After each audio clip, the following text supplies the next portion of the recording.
जय श्री गणेश। नमस्कार। मैं आचार्य संजय द्विवेदी। मेरे समस्त प्रबुद्ध दर्शकों का मेरे चैनल पे हार्दिक स्वागत है। प्रिय दर्शकों, आज मैं नवग्रहों में अत्यंत सौम्य प्रभाव देने वाले, समस्त शुभता प्रदान करने वाले देवों के गुरु देवगुरु बृहस्पति के उदय काल के प्रभाव को लेकर आपके सम्मुख उपस्थित हूं। 9 जुलाई को देवगुरु बृहस्पति मिथुन राशि में उदय हो चुके हैं, अर्थात ये अपने संपूर्ण बल के साथ, सामर्थ्य के साथ, क्षमता के साथ समस्त राशि के जातकों को कुछ विशेष प्रभाव देने जा रहे हैं।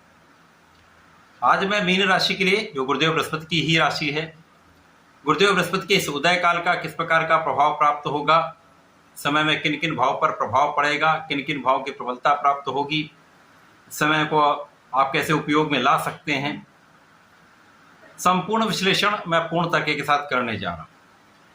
यदि कहीं पर कोई समस्या या अवरोध है तो उसका क्या निराकरण है, इसका भी मैं विश्लेषण करने जा रहा हूं। प्रिय दर्शकों, मीन राशि के लिए गुरुदेव बृहस्पति लग्न और कर्म के स्वामी, कर्मेश लग्नेश का गोचर चतुर्थ भाव में चल रहा है।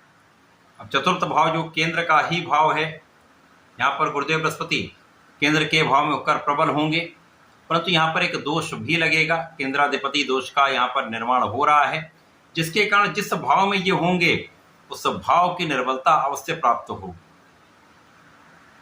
गुरुदेव चतुर्थ भाव में है, जो सुखों का भाव है, सुख संपदा, ऐश्वर्य, वैभव, भूमि, भवन, वाहन, माता का भाव है, जनता का भाव है। तो इस भाव में कहीं ना कहीं कुछ निर्बलता अवश्य मिलेगी, परंतु जहां पर गुरुदेव की दृष्टियों का प्रभाव होता है वहां पर कुछ विशिष्ट लाभ भी प्राप्त होंगे। इस समय में गुरुदेव बृहस्पति का प्रभाव आपकी सुरक्षा करने वाला है, आपकी आयु की रक्षा करने वाला है, आपको आध्यात्मिक बनाने वाला है, आपके विशेष ज्ञान में वृद्धि करने वाला है, आपके आध्यात्मिक ज्ञान में वृद्धि करने वाला है।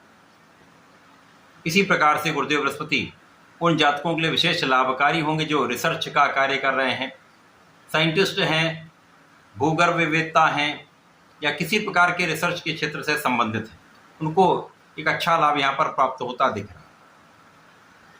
गुरु का प्रभाव आपके कर्म के क्षेत्र पर है, तो यहाँ पर विशेष लाभ की स्थिति बन रही है, क्योंकि कर्म क्षेत्र में तो आप कहीं पर निर्बल नहीं होंगे। यहाँ पर जो समस्याएं अभी तक चल रही थी, जब तक गुरु अस्त थे, उन समस्याओं का निस्तारण होगा। आपके कार्य क्षेत्र में लोगों के बीच में आपका विशेष प्रभाव होगा, उच्चाधिकारियों का, लोगों का सहयोग प्राप्त होगा। इसी प्रकार से आपके व्यापारिक भाव में विस्तार का योग दिख रहा है। यदि आप अपने प्रोफेशन में हैं, स्वयं का कुछ कार्य है, तो वहां पर भी अच्छे अवसरों की प्राप्ति का योग दिख रहा है। गुरुदेव का प्रभाव यहाँ पर आपकी यात्राएं कराने वाला हो सकता है। गुरुदेव का प्रभाव आपको यात्राओं में लाभ दिलाने वाला भी है। अनावश्यक यात्राओं से आपको बचना चाहिए, क्योंकि लग्न के स्वामी गुरुदेव बृहस्पति हैं, जो कहीं ना कहीं दोष में भी हैं। तो यहाँ पर अनावश्यक यात्राओं से बचेंगे तो अनावश्यक व्यय से बचेंगे, अनावश्यक कष्टों से बचेंगे। जो जातक विदेश में रहकर कार्य कर रहे हैं, विदेश से संबंधित होकर कार्य कर रहे हैं, व्यापार कर रहे हैं, उनके लिए भी अच्छे लाभ की स्थिति बन रही है। इस समय में जो लोगों ने कहीं इन्वेस्ट किया है या करना चाह रहे हैं, तो बहुत विचार करके इन्वेस्ट करें, क्योंकि यहाँ पर यदि बिना सोचे, बिना विचार किए आपने कहीं पर इन्वेस्टमेंट किया तो कहीं ना कहीं वहाँ पर कुछ समस्या आएगी। इस समय में आपके पास सुख संसाधन होते हुए भी आप उनका उपभोग नहीं कर पाते। आपके सुख संसाधन यहाँ पर यदि आप बढ़ाना चाह रहे हैं तो बहुत विचार करके काम करिए।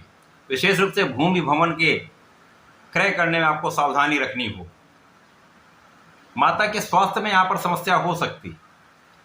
यदि माता को पहले से कोई रोग है तो वो बढ़ सकता है, तो स्वास्थ्य समस्याएं आपके लिए चिंता का कारण बन सकती।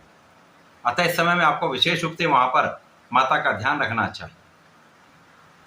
इसी प्रकार से गुरु का जो चतुर्दशम का संबंध है, वो जीवन साथी के साथ सामंजस्य बढ़ाने वाला है, मतभेद कम करने वाला है, साझेदारी में एक अच्छा लाभ दिलाने वाला है।